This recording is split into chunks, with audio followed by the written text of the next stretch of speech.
This is our sixth round of Trailer Talk, which is our monthly live webinar. And we really do look forward to it each and every month. And each month we explore a different topic that is requested by our attendees. So this week we will be covering the Procore Submittal Integration. So I'll go into more detail about what that entails, how to leverage that tool. But I will go ahead and get started with this presentation. Go ahead and make sure. Can I get a yes? You guys can see my screen well in the chat? Brittany. Good. All right. So I will go ahead and explain our agenda for today. Same setup as usual, just a different topic we'll be discussing. So we'll kick off with intros and go into a little bit of the features of the Zoom webinar that you will be able to utilize throughout this presentation. Then I will go into the meat and potatoes of what we're talking about today. So submittal integration. We will then go into a little bit of R&D. So our product and development team has been kicking butt the past few sprints. So I have a lot to talk about for this section, so it might be a little longer than normal. And then we'll go into a QA session, and then I have a poll about our next topic for our trailer talk.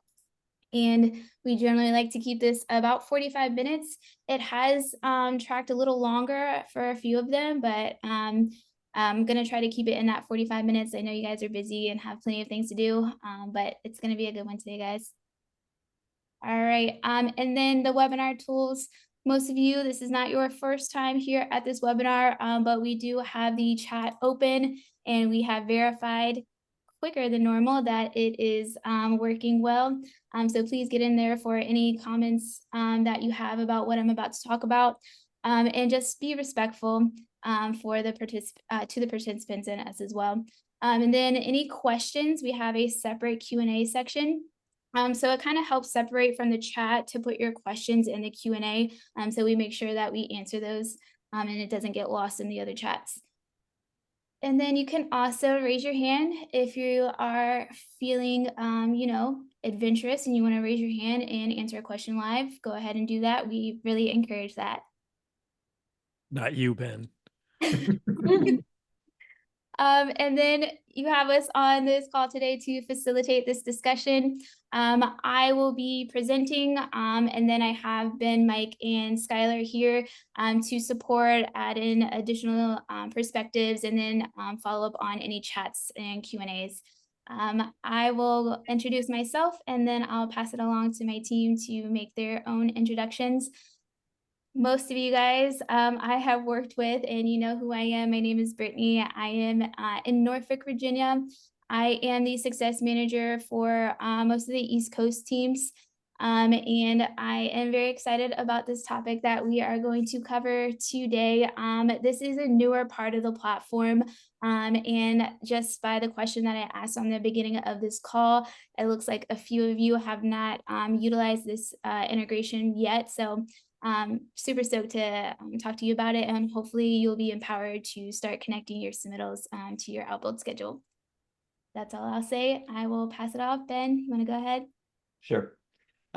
Excuse me. Hey guys, my name's Ben. I'm based out of Sacramento, California, and help run our central region for the US and then a few teams on the East and West Coast. We're in great hands today with Brittany. She does such a good job when it comes to explaining everything. This submittal integration really is powerful, so I'm excited for what you guys are going to learn. And as you all know, we try to invite everybody. You get in the platform, you have a question, you have an issue, use that help chat. We will walk with you all along the way. You're probably seeing Skylar in there a lot these days, but we are all there too, guiding her, guiding you. So just don't hesitate to reach out to us. And I'll hand it over to you, Mike. I'm Mike. I'm head of customer success at Outbuild. Really proud of the amount of engagement we've gotten in these calls and these webinars. We're our sixth one already. We couldn't believe it when we were talking about it. 6 months of doing this already is pretty wild. Really appreciate everyone's time. We're going to keep growing this thing. Really hoping for engagement, getting good questions already too. Somebody feel free to raise your hand and speak. We had a couple people do that in previous webinars. This is a conversation. None of us like to lecture. We love talking with all you guys, so feel free to raise your hand and be a part of it too. Hey guys, I'm Skylar. I'm the newest member of the customer success team. Like Ben said, you've probably seen me in the chats, and I'll shortly be taking over the small medium business unit for customer success and Outbuild. I'm excited to see that a lot of you guys haven't been, with the integration, haven't used that yet. So I'm excited for you guys to learn. All right. And then we always like to point out our learning resources available to you. So that question mark in the top right-hand corner of the platform, hit that, go to the knowledge base. If you search submittals, I think even if you type just SUB sub, the first article that pops up is how to connect your submittals to your Outbuild schedule. So you always have that live help chat, you have your success manager, and then you have that knowledge base available to you at any time. All right, so I'm gonna kick it off with the presentation. Nick, I see your question. We will get into that in a little bit. So hold tight, and I will start off this presentation and answer that question. Yep, and I've got an answer coming right now as well. So okay, perfect. Thank you, Ben. All right. So the first part of the submittal integration is actually connecting your Outbuild project to your Procore project. So if you want to start leveraging that Procore submittal integration, you first have to make sure that your Outbuild schedule is connected to your Procore project. And to do that, you go to integration settings, go to manage connections. You'll make your selections here. So for 358 Deer Lane, you would make your project schedule selection. So picking that schedule. Outbuild, as most of you are aware, allows for unlimited schedules for each project. So you want to make sure that you are connecting the right schedule to your Procore project. And you want to maintain that connection for that schedule, because those submittals are linked to that specific schedule. So making sure the right schedule is connected to your Procore project is the first step. Now, the next step is going to be publishing your Outbuild schedule to Procore. So once you make that connection, that establishes that data transfer from Outbuild to Procore. Now you want to get the latest version of your Outbuild schedule to Procore to make sure that submittal is tied to the most current version of that schedule. So to do that, that happens in the master schedule. So you hit that schedule update icon in that gray toolbar, put in that update name and comment that are both required fields, and then you'll hit new update. Once you hit new update, that ensures that the current version of your Outbuild schedule is published to Procore schedule tool. And that is kind of the background and what you need in order to start utilizing that submittal integration. All right. Now, the fun part, linking your submittals to Outbuild. Once you have your schedule connected, now you can start linking. I do want to note here that you can link existing submittals and newly created submittals. So a lot of times you have your submittals already drafted or entered in Procore before you're done with your schedule. So that is not an issue. You can just edit existing submittals that are in Procore. It doesn't have to be just newly created submittals. So existing and new submittals can be linked. And to do that, there is just one extra step you have to take. As I'm training teams on this integration, I've noticed that the submittal template in Procore can vary as far as structure and layout. So sometimes this schedule task dropdown menu is like in delivery information or submittal schedule information. It can be in a different section, but what you want to look for is the schedule task dropdown. What this dropdown does is it populates every activity from your Outbuild schedule. So all you have to do is click in that dropdown and pick the Outbuild schedule activity that you want that submittal to be linked to. And Let me see. Yep, Ben, you answered next question. And yes, it is 1-to-1 right now. So one submittal to one outbuild activity. And I think another workaround for that is that as long as the other activities that submittal is connected to is a predecessor of that original activity that submittal is linked to, then if that submittal is delayed or pushes out, causing that original activity to push out, then those predecessors are also going to push out. So in a way, you can link that submittal to that one outbuild activity, open up the activity card, see the dependencies, and see the other activities that submittal is potentially impacting. So that's another quick visual for you, Nick. All right.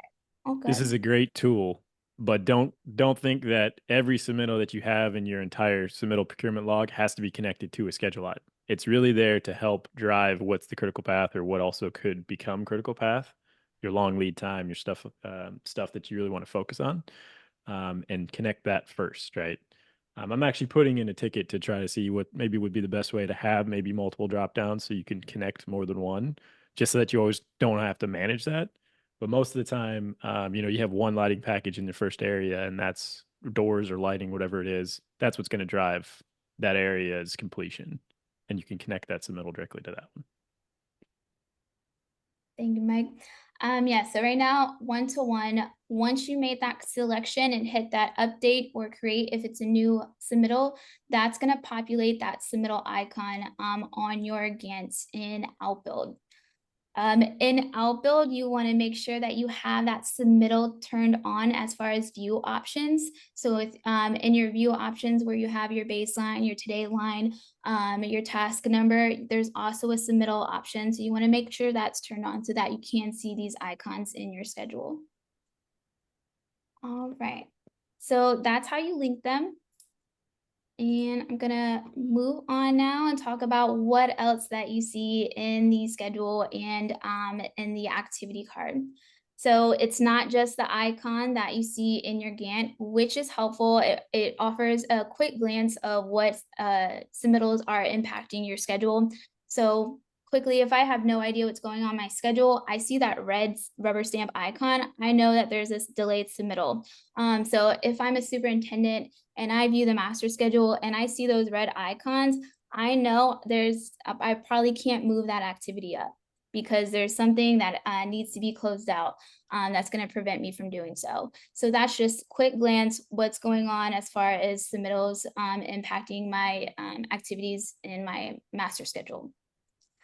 They are color coded according to their status. So red's going to be delayed.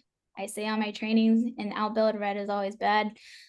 Blue is open and on time. So based on the lead time, is there enough time to get this closed out? If yes, it's going to be blue. And then gray is any submittal in the draft status. Now, the juicy stuff, that's going to be the activity card. Because this is just icon, but if you want to know what specific submittal that icon is representing, you can open up the activity card.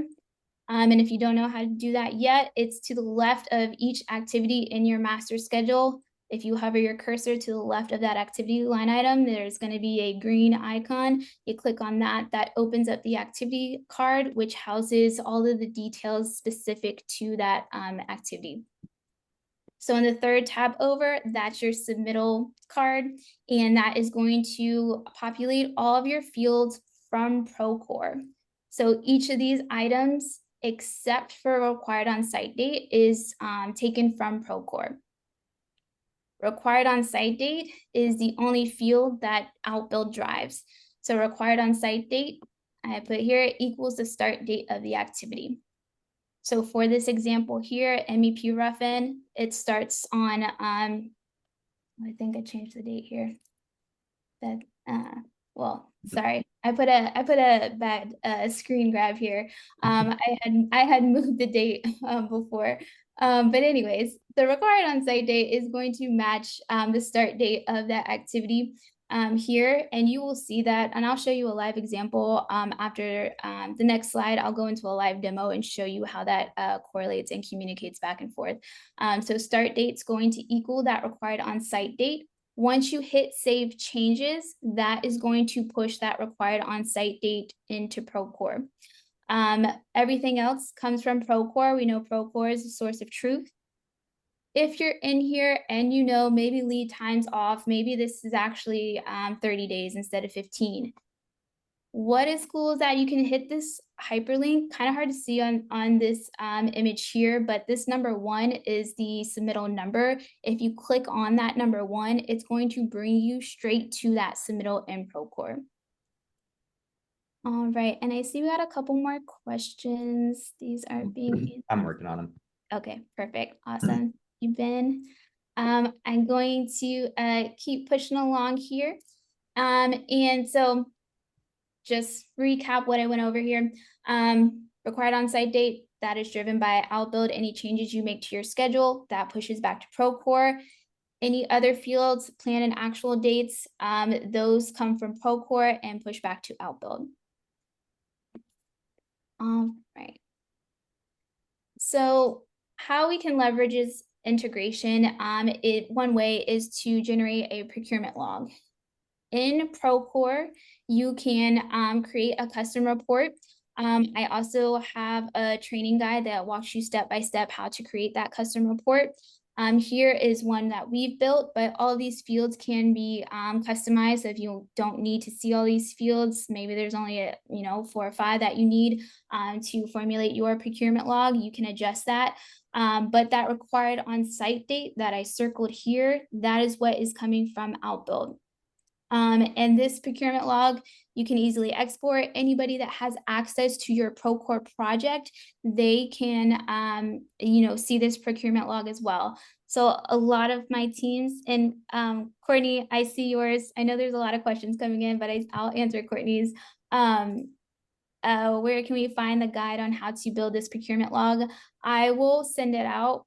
So it is in the knowledge base. In the knowledge base, there is a how to create your procurement log and Procore article. I think it is under the integration settings, but I'll point that out in a second.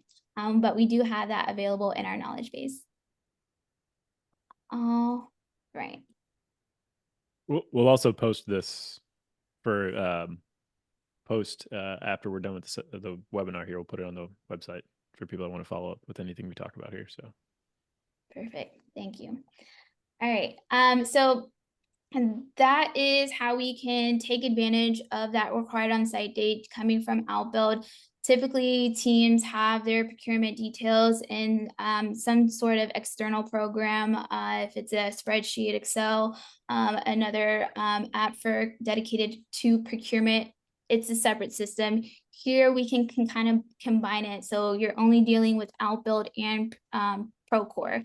And that's always going to be updated by your changes in Outbuild. So you don't have to manually go in and make sure this matches that. It's done for you. And that report is automatically updated. You can click in, open it anytime out of Procore. All right. Ben, you are killing it with the questions. Is there anything that you want to elaborate on or? Patrick, I was rereading your question and realized I kind of didn't answer it. Looking to adjust that required on-site date. So if I've got a required on-site of July 1st, coming from my master schedule and I want it to show us earlier, we don't have a way to do that right now. A way that you could achieve the ability to kind of escalate things is just adding in some additional lead time. So it's not going to change the required on-site date, but it is going to push when that submittal needs to be approved and those other actions need to be taken. So hopefully that is of assistance to you, but I don't know if that quite answers your question. You could also, and I always I shy away from not making too many more line items in your master schedule if you can help it. But if it's a very important item that you want to make sure hits a certain date and that's in front of, whatever that actual construction date is, you could make a master plan activity do a finish to finish, or sorry, a start to start, and then have that start to start be lagged 5 days before. So that whatever activity that is will always follow that construction activity, and it would be the one you would connect the submittal to. And that would give you that, okay, I need this a week before. That's a really good solution. Agreed.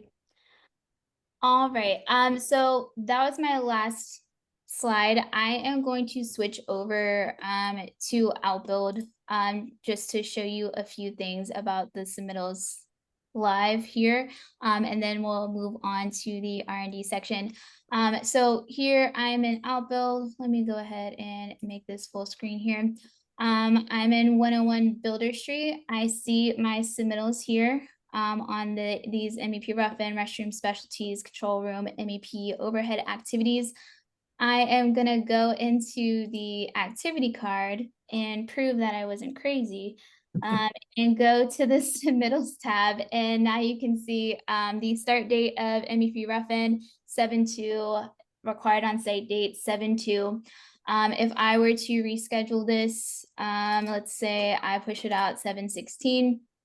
If I go back to this activity card, submittals tab, that required on-site date is going to also change to 7/16. And you see with that date change, it also updated that status. Now, another cool part that I mentioned before is this hyperlink. When we're talking about lead time and we need to make an adjustments, if you want to do the method that we told you about, with adding an additional lead time to account for that buffer between the activity start time, you can adjust that by hitting that hyperlink. That's going to bring you straight to that submittal in Procore. So one click, you're in the submittal, you hit edit, you go scroll down to lead time. I'm going to change this to 30, my keyboard. All right, I'm going to hit update. After I hit update, I'm going to go back to Outbuild. Now, because of that additional lead time of 30 days, which is already changed in my submittal activity card, that status now is back to delayed because I just added that lead time. So just wanted to show you how quick that transfer of information is. There's no lag. It is very quick and accurate as far as updating your data between the platforms. All right. Yes, Ben. I don't know how much more you have to present, but we might have a fun little exercise we can try with everybody. Okay. We had a question here about the required on-site date.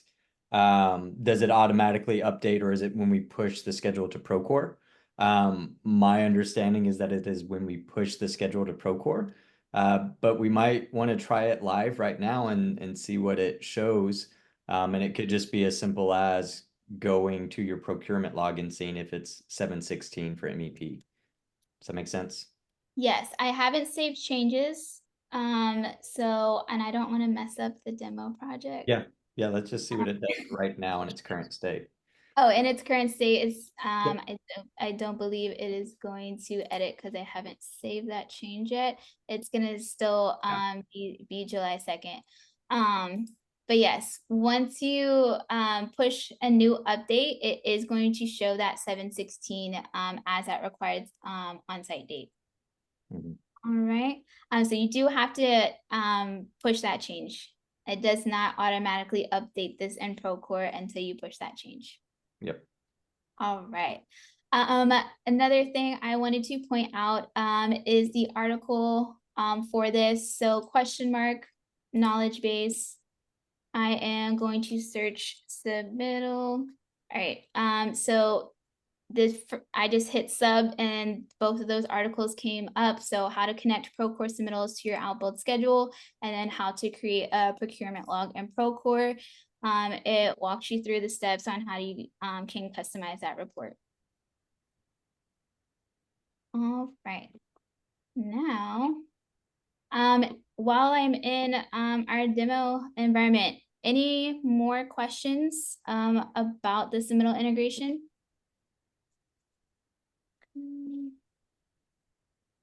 All right. I'm gonna go back to the presentation. I am available for, we're the success team. So we're going to be the people that you want to speak to with any questions after this call or trailer talk is over. We will be available to support for any additional information that you might need to take advantage of this integration. I am going to move towards the R&D section because I am excited about what we've done and what our team has been able to accomplish. So you can continue putting your questions in the Q&A, but I am going to move this along. All right. Oh, not going back to the beginning. Sorry, guys. New here. All right. Let's go back. All right. Here we go. Okay. So first thing or item, new feature, multi-company login. Dave, you're on this call. It's a good thing. What this means is that you can now log in with the same email to multiple Outbuild accounts. This was requested by a couple of teams that were utilizing the same subcontractor. That subcontractor wasn't able to switch between accounts. They kind of had to make another login in order to access both accounts. No longer the case. So I'm going to go back to Outbuild just to show you what that looks like here. Gonna leave here. So if I log in under my login, I have access to 2 accounts, Outbuild and McIlvain. I can go into Outbuild now and I can switch between those companies. So there's 2 places I can do that. I can switch between companies here where it says change company, and then I can go to the other company that I have access to. I can also do that when I'm in a project. So if I'm in this 101 Builder Street, which is an Outbuild project, let's say I need to make an adjustment on my look ahead in a McIlvain project, I can click that icon and hit change here.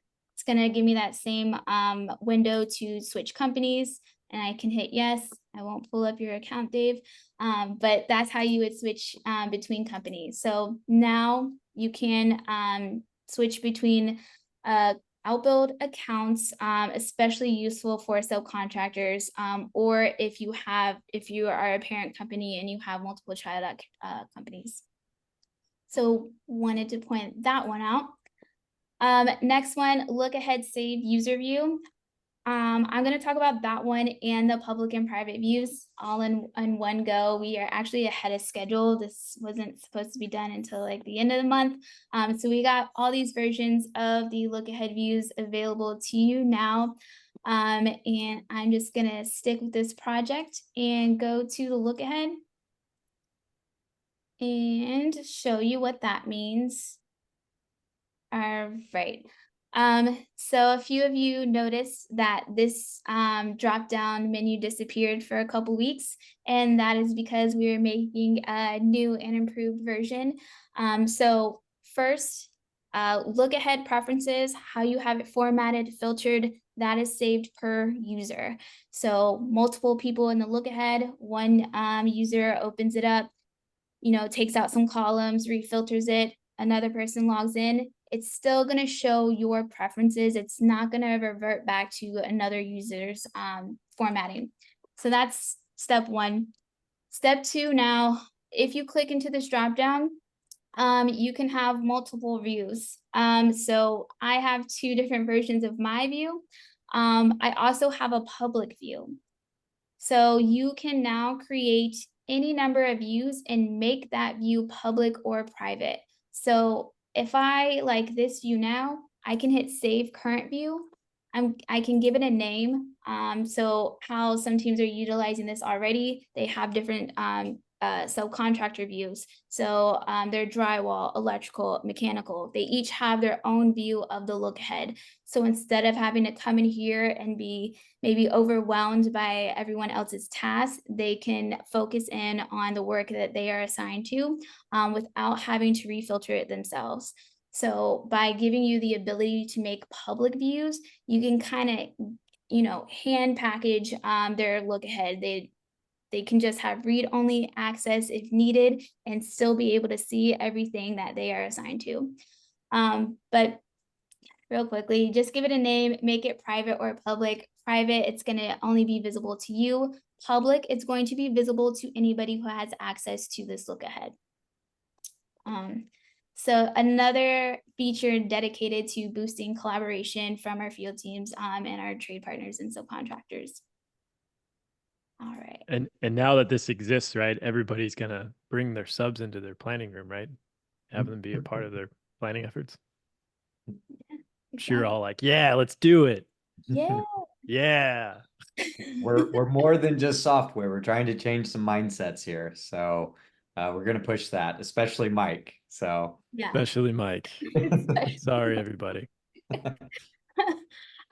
Yeah, so that is brand new, I think a week old. So get in here, test that out. I have done some testing myself, and I do know that any view you create, if you clone the schedule, it carries over those views too. So that's super awesome. If you have if you're a team that does similar builds, really just have to build it one time. Build out a nice master schedule template and a look ahead template, filter all your subs, and you can clone and clone and clone and never have to build from scratch again. Just make some minor tweaks and adjustments based on that specific project.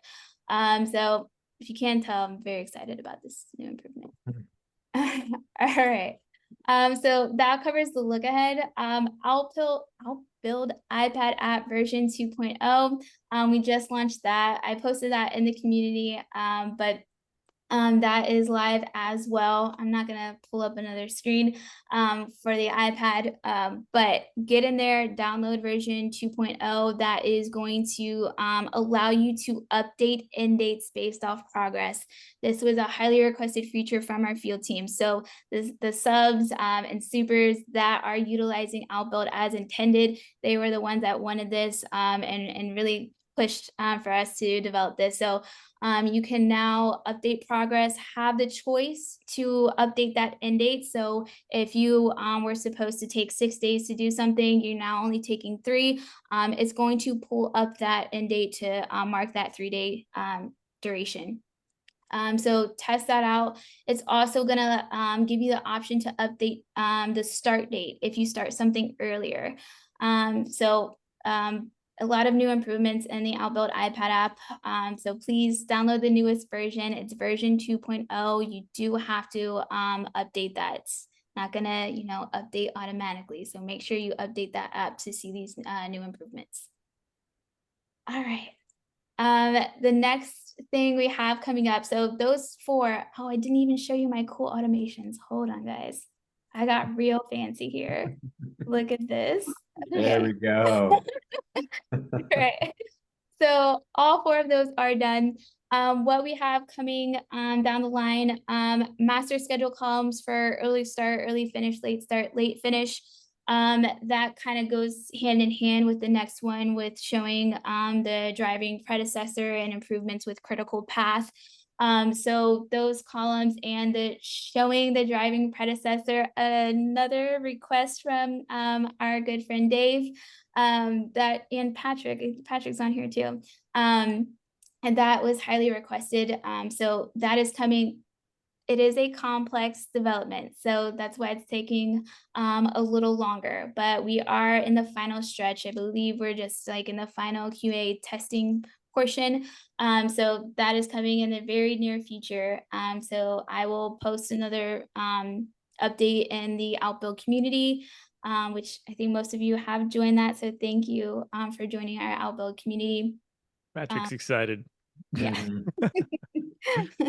Awesome. Yeah, I think that is all I wanted to cover as far as improvements and updates. Got a lot of cool stuff coming.